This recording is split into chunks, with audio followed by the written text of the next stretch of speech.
What's up, guys? Welcome to the latest edition of Terrible Towel Tuesday. I am your host, SimFBallCritic, and let's jump right into it, guys. Now, I don't have a lot amount, extremely a lot of to talk about today, but basically, what I want to try to do is give my thoughts on what rookies I think may have an impact here in the first season.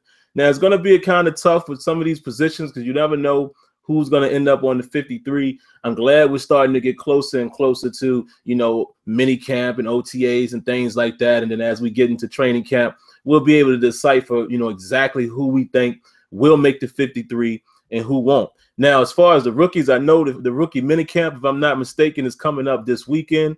So next week, I'll have a little more to talk about in that regard in terms of, who I think might make a little impact, but I want to take a stab at it today. All right, so first and foremost, let's take a look at some of the things that has recently happened. We brought in Trey Boston, right? Now, the reason why I want to talk about that, the Trey Boston visit, he didn't sign. I know he has some other teams he wants to meet with. But it's interesting because it lets me know that the Steelers are definitely looking to, get some more depth at safety. That's very important, man. And the reason why I say that is because I'm not confident with all of the safeties that we had. I love Sean Davis. We all know that Sean Davis is a strong safety. I like Mike Mitchell. Mike Mitchell is not the best in coverage, but I like what he brings to the table if we were able to have somebody else to complement him in coverage. Like, let's say we were able to run the dime and we have a third safety on the field that could help him. And that's where I thought, guys like Obi or, Marcus May, some of those guys who are out there, top tier guys in the safety position. That's where I thought that we may have been able to look for somebody like that, but I think the Steelers definitely wanted to address that area. They didn't show tremendous interest in it, but they did show some. Or actually, I'm wrong. If you look at the pre-draft visits, I believe there were like 5 safeties that they brought in. Monte Nicholson was a guy that was projected to go undrafted or late rounds. He got snatched up. So I think the Steelers still have interest there. And they did sign a guy. Let me take a look here at the transactions, guys. They did sign somebody. Let me see if I can find it. One of the undrafted free agents was a safety, if I'm not mistaken. The name is slipping me now. That's why I got to look for it. So I apologize for that. But if you guys follow the team, you know who I'm talking about. They actually did bring in, or they signed a safety in the undrafted free agents. Excuse me, I'm getting tongue twisted there. But anyway, that's going to be very interesting. It's going to be very interesting to see how everything plays out. Brian Allen, he's already signed his 4-year rookie deal. Not sure of the particulars as far as the numbers, but I would imagine it's not a huge contract, with him being a late round pick. So we'll see how that goes. Now, I see my guy still D34KC is definitely speaking on Trey Boston as well. He says he completely healthy. That's a good question. It's a good question. I didn't even realize, guys, I don't know how this slipped me. I didn't realize he was as young as he is. So if we can get him in, man, hey, bring him in. Bring him in, and we'll see. We'll see if he comes back to sign with Pittsburgh. Why not, man? Because, again, the safety position I'm not all the way comfortable with. The only other guy that's out there is Dangerfield and Golden. I'm sorry, not Golden, Robert Golden. So I'm like, I don't know. Yeah, I know they definitely did want Budda Baker as well, as I see another viewer here mentioned. And I'll come back to you guys' questions and comments here in just a moment. Let me go ahead and get through what I wanted to talk about, so we can get that out of the way. All right, so here we go. First and foremost, who's going to have an impact? And I'm going to try to go through all of these picks. TJ Watt. Now, most people would say TJ Watt is going to have a huge impact on the 2017 season. It's possible. It's very possible, but here's my thought on it. I don't know exactly how he's going to develop and where they're going to play him. Let me explain. We all know that who's in front of him is James Harrison. It's safe to say that he's going to either be a rotation guy with James or Bud Dupree. Excuse me. He's not going to, unseat Bud Dupree in his spot. That's not going to happen. So I'm thinking they're going to have him on the right side. You know, if you're looking at the defense and from the defense perspective, he's the right side. Of course, if you're looking from the offense perspective, left side. He's going to be on that side, I believe. That's where he mainly was lined up in college. Again, that's where we need the help at because, of course, James Harrison is a man amongst, you know, boys. It seems like at times this dude is unreal, but he is an older guy. He's 39. Think about it. Think about how they were trying to, you know, to limit his snaps the year before and coming into this last season, right? And then it turned out that he had to end up taking the role away from Jarvis Jones, and they had to allow James Harrison to be out there more than we really wanted him to be because we want to save him. You want to save him for being that guy that can get that pass rush when we need it, when it's necessary. And the fact that I just says that makes me think, okay, what are we going to do with TJ Watt? Is TJ Watt going to get on the field to run defense, or is he going to get on the field to pass rush? Then you got to ask yourself, is he going to be a better pass rusher this year than James Harrison? You see what I mean? How are the Steelers going to use him? Are we going to feel comfortable with taking Harrison out when we go on the nickel and letting Watt do the blitzing or not blitzing, but pass rushing from that side along with Dupree? Or will they allow Watt to play more rundowns? And you see what I'm saying? Because the way it stands right now, I would feel like James Harrison would be better than TJ Watt in terms of run defense, right? So if I'm looking at it just from a fan, I'm thinking, okay, in the early downs, you want to get James out there and let him play the base set. But then are you sacrificing taking James out and bringing Watt in to pass rush? See, that's why I don't know how much impact he's going to have this season. It all comes down to how he progresses through the training camp and into the season. I think he will have an impact at some point because regardless of whether he gets a lot of snaps or not, he's definitely going to spell James Harrison, I believe, in both run and also pass rush. So we'll see. But I anticipate, yes, he will have some type of impact on the upcoming season. All right, so now let's look at my man Juju Smith-Schuster, Juju on that beat, if you will. He's going to have an impact. I can promise you. Let me tell you where he's automatically going to have an impact, right? Juju is definitely going to be a red zone threat. He's going to be a red zone threat automatically. In the red zone, you know, anywhere between the 20 and the goal line, he's going to be a factor because he's a bigger guy. And that is a matchup nightmare when you put a bigger guy in the slot with hands. So imagine a lineup where we're down in the red zone. You know, let's say we're on the 5-10 yard line or what have you. And you got Antonio Brown, of course, drawing attention. And hopefully he gets a one-on-one because Ben likes to go to him down there as well. But then you got Martavis Bryant, you know, providing the fact that he is on the team and his head is clear on the outside. You got to pay attention to him. So then you have a guy like Juju work in the middle and possibly a tight end in that set as well, Ladarius Green. I think he's going to have a tremendous impact, even in the middle of the field. I think with Juju's capabilities, his size, he's going to be a matchup nightmare in the slot. Now, where does that put him with Eli Rogers? It's going to be a competition because I really feel like the Steelers definitely love – I think they love – I'm going to go as far as saying love. They love the capability of Eli Rogers, what he can be. But however, are they going to consider Juju or X or Z, or is he going to be a slot? That's the thing. It's all going to come down to where they're going to play him. Is he going to be on the outside? If he's on the outside and he's behind Martavis Bryant and obviously Antonio Brown, right? So he would be like the next man up, spelling one of those guys. But definitely don't discount the fact that he can play both inside and out. He did it in college, and that puts him and Eli Rogers in a battle for the slot receiver. He will have an impact because either way, I feel like there's going to be times that you're going to have a formation where it is AB, Martavis Bryant, Juju. You're going to have that lineup at some point. You might even have a 4-wide lineup where it could be a guy like Juju, Sammy Coates, if Sammy Coates is still on the team, Justin Hunter. If Justin Hunter is still on the team, we don't know. That's going to be another debate, as we get closer.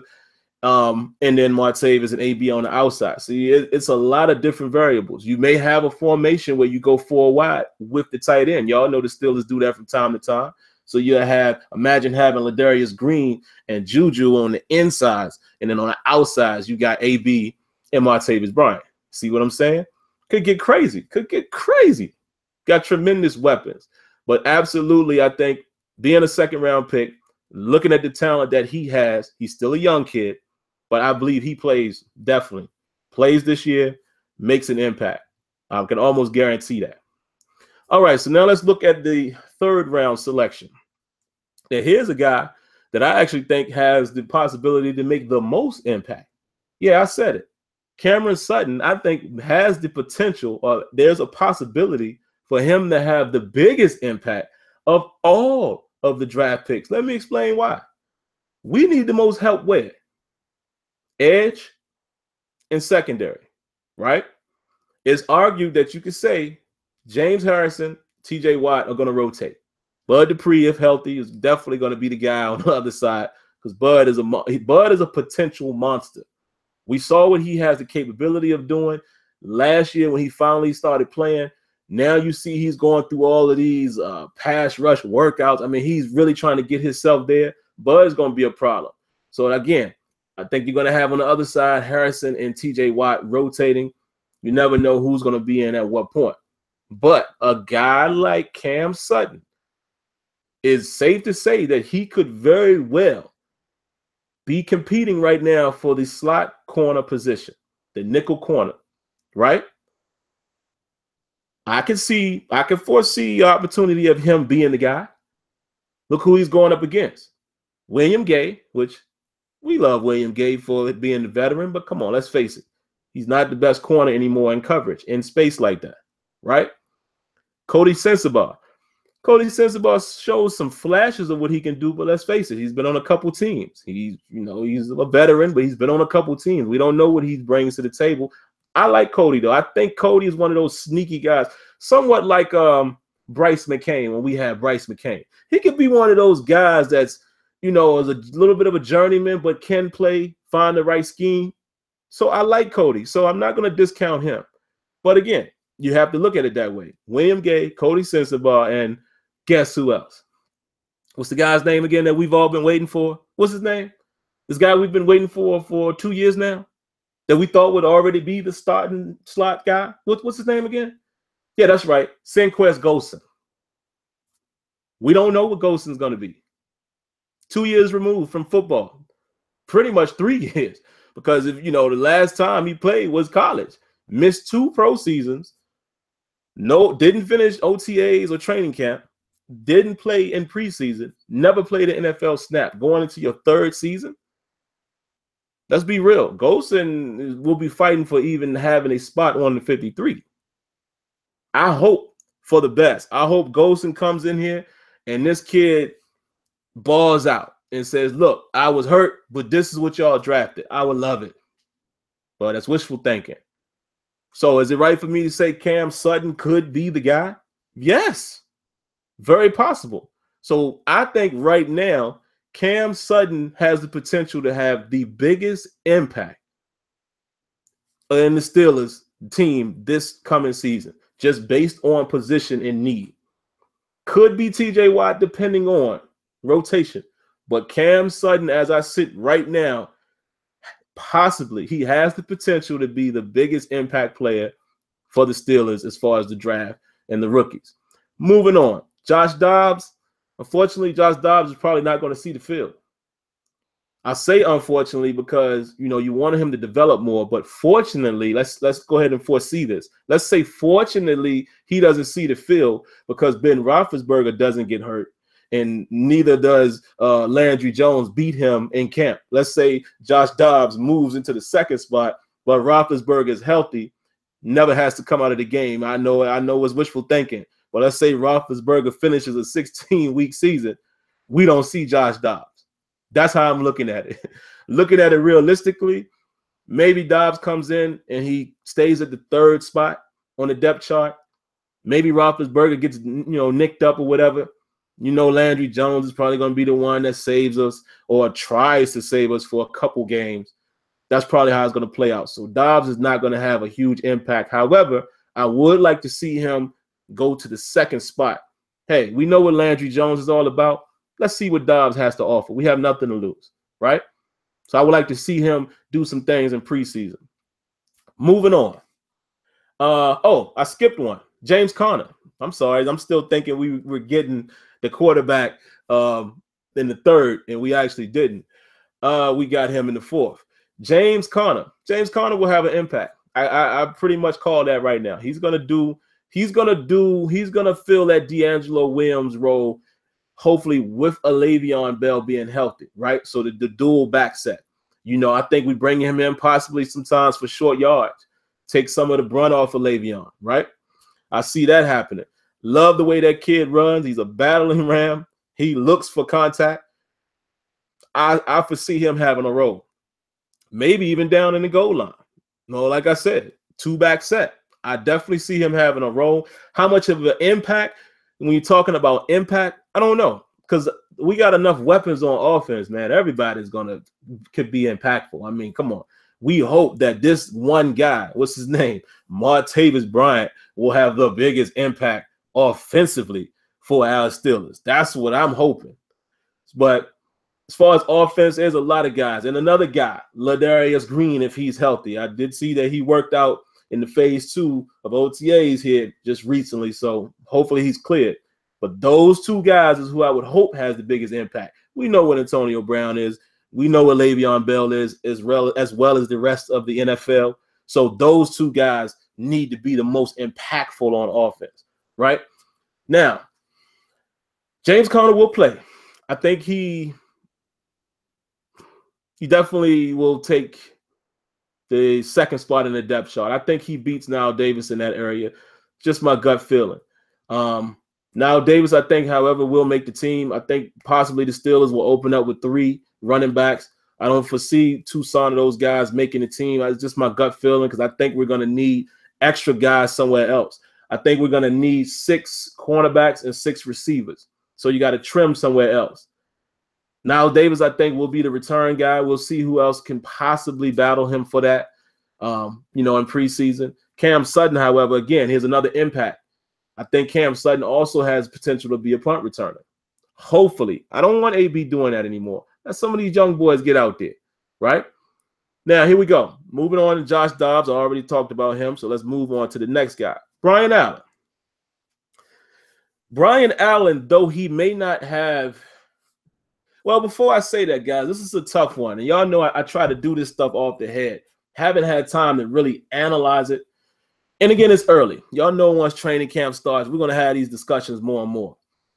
Brian Allen, guys, this could be an interesting one. If he makes the team, I'm hoping he makes the team because of his raw talent, his measurables. I am praying that he makes the team. I hope he develops the right way. But look at what he can bring to the table. Him being a press corner guy at his size, and he can run with most receivers in the league. I could foresee him making an impact for us in dime personnel. Remember, the Steelers have been talking about wanting to do more of that, getting more secondary players on the field and being able to run more man coverage. He gives you that dimension. Both him and Artie Burns has the potential to be press corners. Artie Burns, that was his upside in college. This guy here, that's the thing that they're saying his biggest upside, and his size, being that big, 6'3 plus 200 pounds, runs a sub 4.4.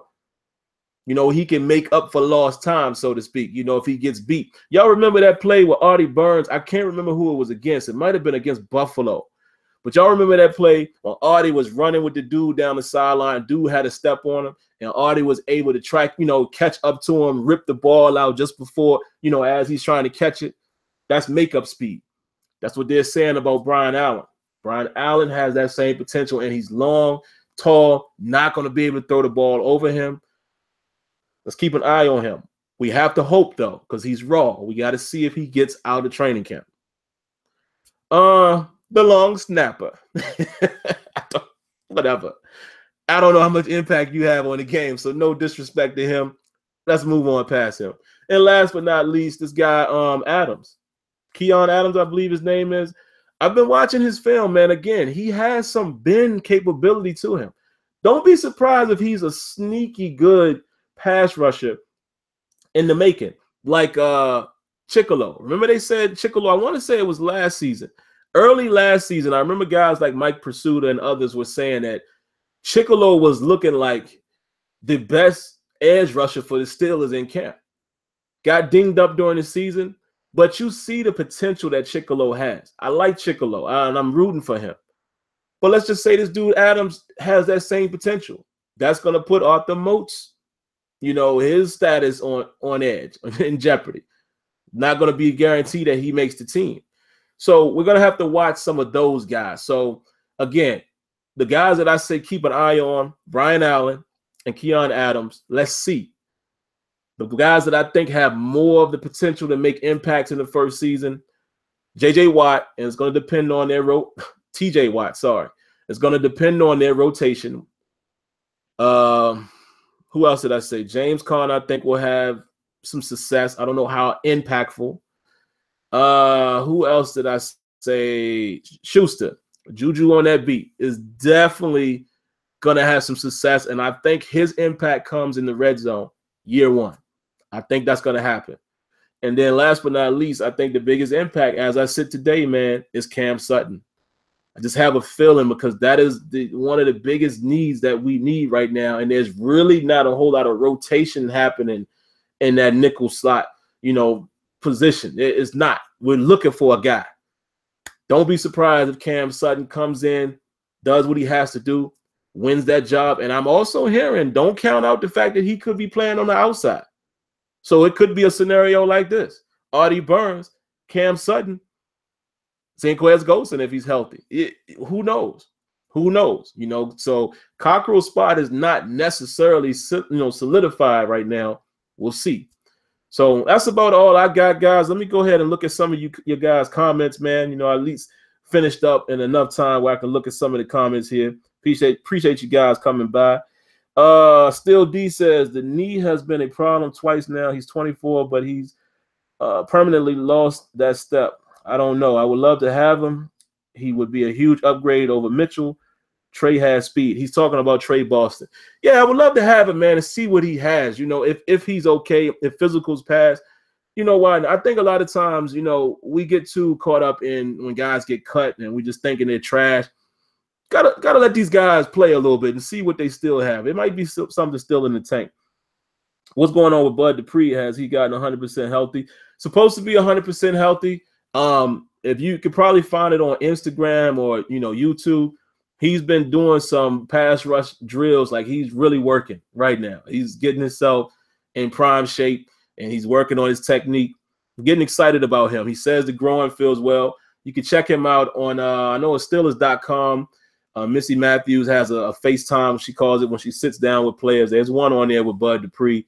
So yeah, definitely check that out. My man here says, I'm the same mindset about Watt. He won't contribute much year one. He's inexperienced and would benefit from a year behind Harrison. Fully agree. Who do you think will be our second starting quarterback, Cockrell or Sutton? What's up, Scott? I don't know, man. I think Sutton has the potential to win the slot spot.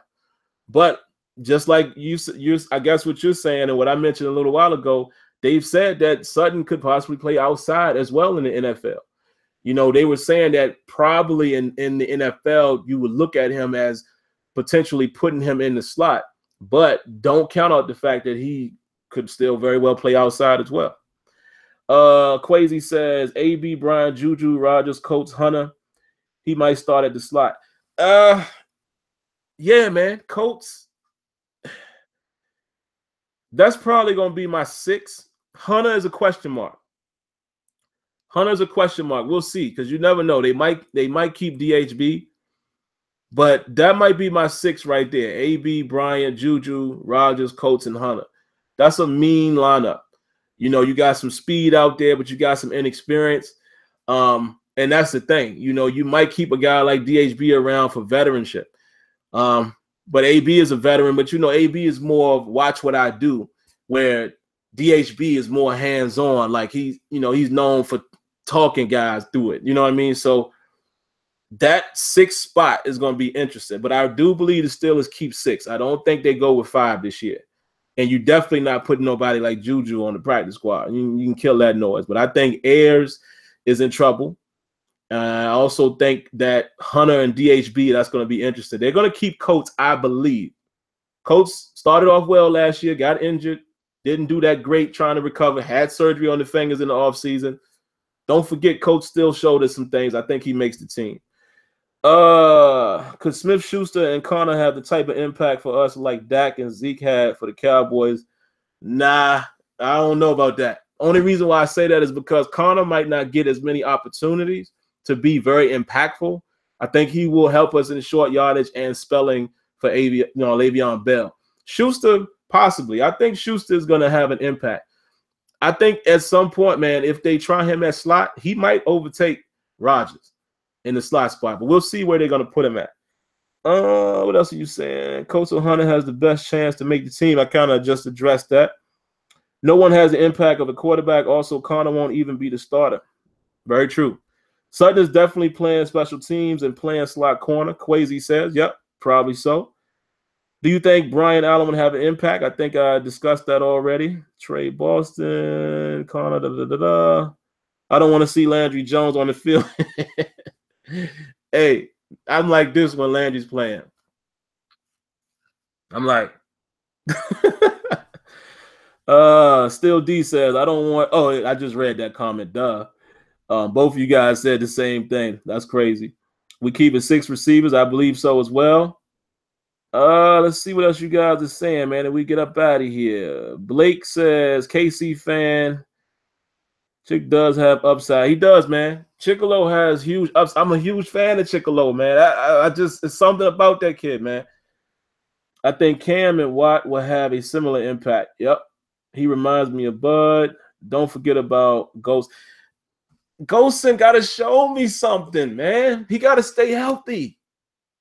And y'all remember, I've been campaigning for this guy, but he just can't stay healthy. And I know sometimes, man, it's just how it works. Sometimes you're brittle, you know, no disrespect to him, but that's just how it works. Sometimes that's what happens. I am rooting for him, man. I'm really pulling for him, but he got to stay healthy. He could be on his way out, man, depending on how the rest of those guys in his quote-unquote position fare. You know, William Gay might still be on the team as a backup player, depending on what Golson shows. Because, again, you got Sutton, Sensabaugh, Gay, all who would be projected to be slot guys.